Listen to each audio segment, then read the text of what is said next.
10મા સ્નેહ મિલન પ્રસંગ નિમિત્તે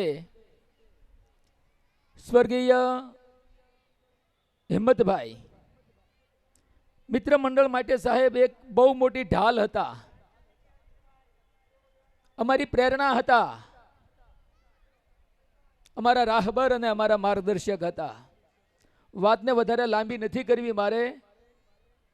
એમનું દેહાવસાન થયું પછી એમના એકલૌતા પુત્ર ભાઈ કેયુરને મેં વાત કરી કે આપણે પહેલા મણિધારા ફાર્મમાં અને ત્યાર પછી તમારા પંચવટી ફાર્મમાં સમૂહ લગ્ન હોય, સ્નેહ મિલન હોય કરતા આવ્યા છીએ. અને એક ફોન કરી અને પપ્પાને પૂછતા કે આ તારીખ નક્કી કરી છે. ટ્રેક્ટર કે જેસીબી ચોમાહાનું અહીંયા કડહામું ખડ ઉગી ગયેલું હોય તો ટ્રેક્ટર કે જેસીબી જોઈએ, એ પોતે આંટો મારવા આવે અને આખું લેવલ કરાવે. 10 દિવસ અગાઉ મહેનત કરતા હોઈએ છીએ આપણે.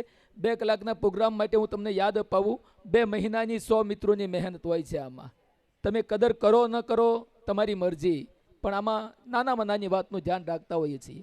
ભાઈ કેયુરને મેં કહ્યું કે આ વર્ષે કરવું કે ન કરવું એ વિમાસણમાં છીએ.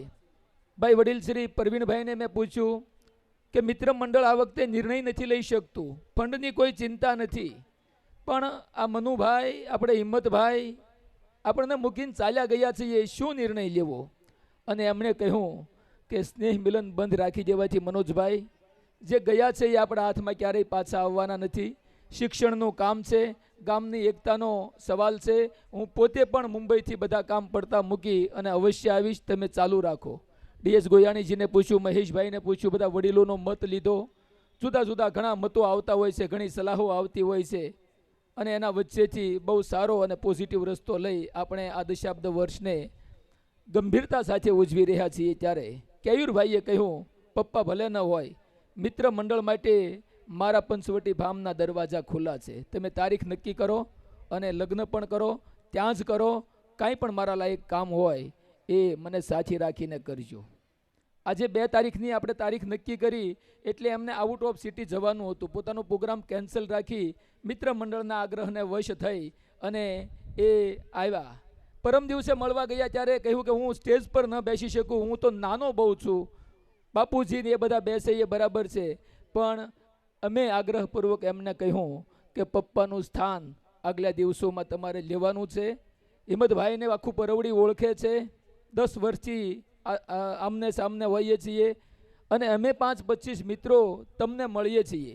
આખું પરવડી આપને હજી જોઈએ ઓળખતું નહીં હોય, એટલે એક વખત પ્લીઝ સ્ટેજ પર સ્થાન લેશો અને પપ્પાનો એ સ્મૃતિ છબી ચારકોલ પેઇન્ટિંગ કરેલો ફોટો શ્રી પરવડી મિત્ર મંડળ વતી સમસ્ત ગામ તરફથી 10મા સ્નેહ મિલન નિમિત્તે હિંમતભાઈના પરિવારને સ્મરણાંજલિ ભેટના રૂપમાં આપણે અર્પણ કરવો છે. ત્યારે શારદાબા ને એ કદાચ ગામડે છે, બધા આવી શક્યા નથી, પણ પરિવાર વતી સૌથી મોભી અને વડીલ એવા આદરણીય પરવડી રત્ન પ્રવીણભાઈ અને પરિવારના એવા જ હિંમતલાલના પનોતા પુત્ર ભાઈ શ્રી કેયુરભાઈ આપણા વચ્ચે ઉપસ્થિત છે.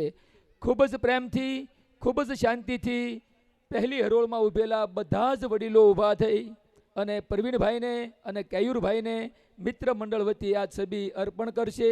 સ્વર્ગીય રફી સાહેબના ગાયેલા ગીતોના 1-2 અંતરા અમે વગાડીશું.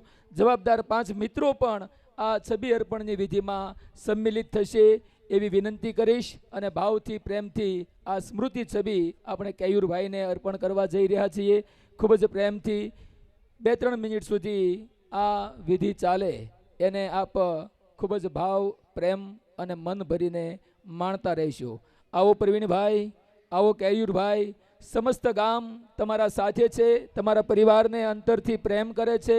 શ્રી પરવડી મિત્ર મંડળના 5-10 મિત્રો અને આગળ બેઠેલા આપણા એવા જ 5-10 વડીલોના હાથે સમસ્ત પરવડી ગામ વતી ભાઈ શ્રી સ્વર્ગીય હિંમતભાઈની એક સ્મૃતિ છબી આપણે પ્રેમથી અર્પણ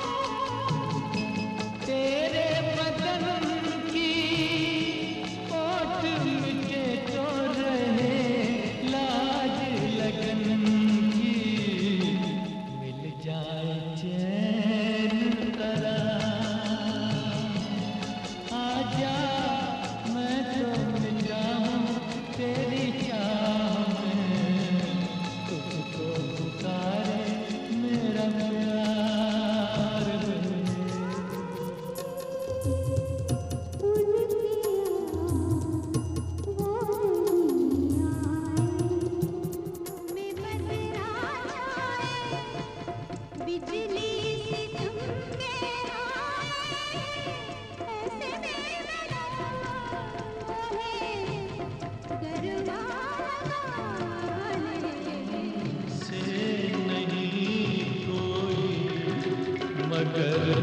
अफसोस थोड़ा कि जिस गम ने मेरा दामन बड़ी मुश्किल से छोड़ा। हार हूँ तुझको महफिल मिली, ओ जाम हार हूँ तुझको महफिल मिली।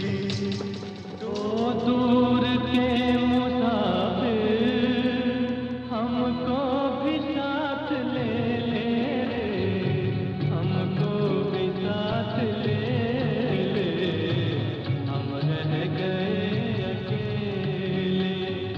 तेरा मिलना तू मेरा मिलना समझ लेना एक सपना था। ધન્યવાદ।